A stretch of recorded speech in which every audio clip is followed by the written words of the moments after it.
Well, so far. How would you sort out MI5? Oh, Well, given the power to do so, I mean, what is...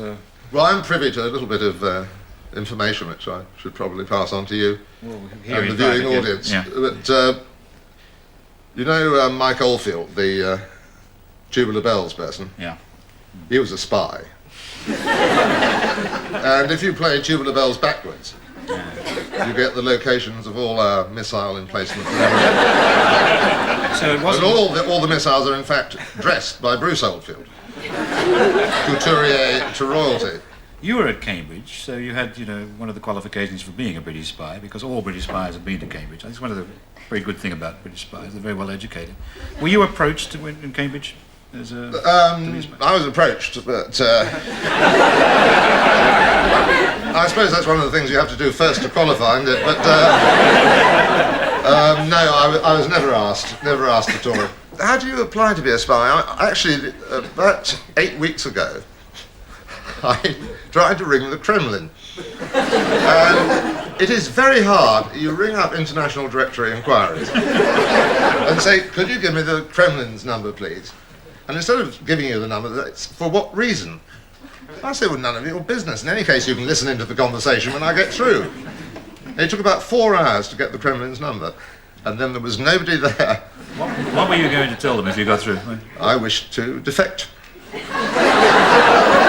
You defected before, didn't you? I defected in East Berlin, yes, when I was a student. I got on the underground and fell asleep and woke up in East Germany. And I got out of this underground station in East Germany, and there was this great gummy store with a lot of cardboard hats and cardboard shoes and horrible products, and lots of people queuing for it. And I sort of peered in the window, and the police came over and said, "What are you doing here?" in German. And I said, being a stupid little git, I said, I wish to defect to the East, because we cannot get these wonderful cardboard hats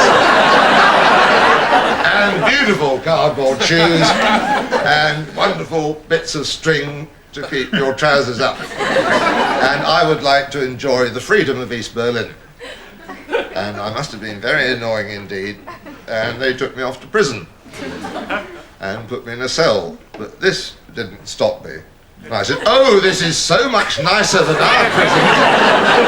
Ours are so crowded and people play with their transistors all the time.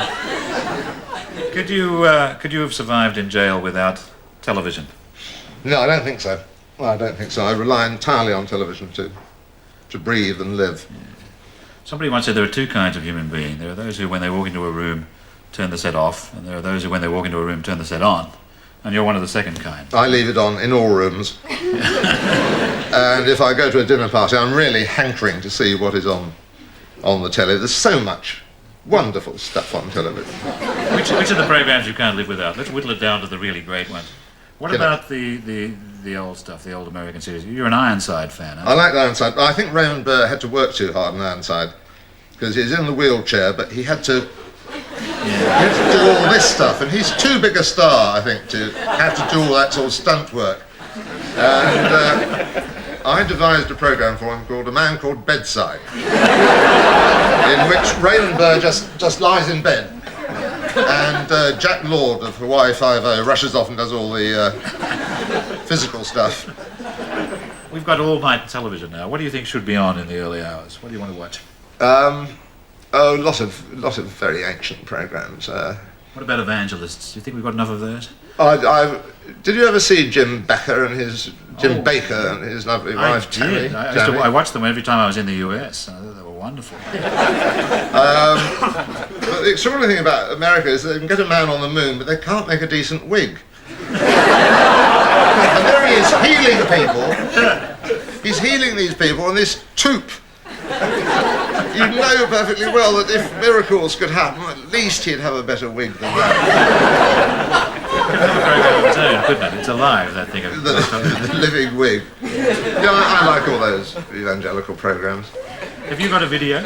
Oh yes, I've got a very good video, and I've stored so many things. It's wonderful to wake up at 4 in the morning, put in anything at random, and have Newsnight from 1979. Yes. I just record masses of stuff. You've mastered the technology then. No, that's why I have massive stuff. It took me about a year to work out how to record something that I wasn't watching. Yeah.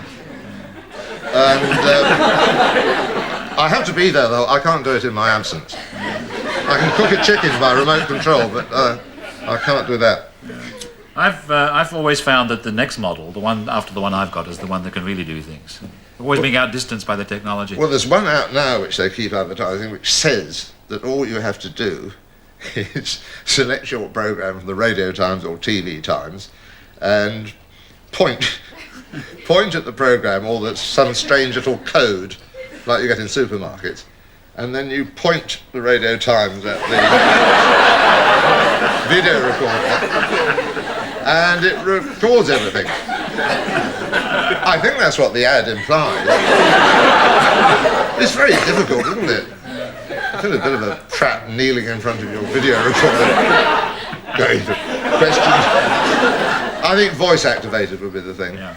Just the Newsnight, the late film, and anything raunchy you happen to see.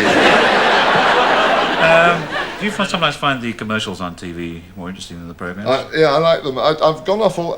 the ads I don't like at the moment, these men who jump up in the air at the end of it. Yeah. After a Cockney song. I can't stand those do-it-all people who jump in the air. Quick fitters all jumping in the air. Well, some of them are very athletic. Do you like that Steve Cram advertisement? Yeah, I like that. I think you could have some rather good negative sort of endorsements. I mean, there's Cram associated with the breakfast cereal. Now, suppose Klaus Barbie, with guaranteed TV coverage for the first 2 days in any case, were to insist on wearing Nike shoes and putting them up on the table.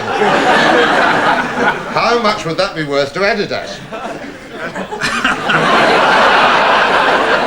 I don't know, I mean, if Ian Paisley was always clothed in Benetton, would Benetton pay Paisley not to wear their stuff? I don't know. You may be onto something here. You could be onto I think so. a whole new industry. But Richard Nixon would be very good for Toby Bitter, wouldn't he? Good. Pint you can trust. Speaking of commercials, this is a very serious question, this. What about the AIDS commercials for safe sex? What do you think of those? I watched the two AIDS things and that iceberg implying you got it underwater 9/10 of the time. I thought it was confusing. I think you might as well have had Kenny Williams just saying, "No, stop messing about." That's the message on the whole, isn't it? I couldn't understand that one either. I thought it was just telling you not to have a one-night stand with an iceberg. I tried to cut down on that, I must say.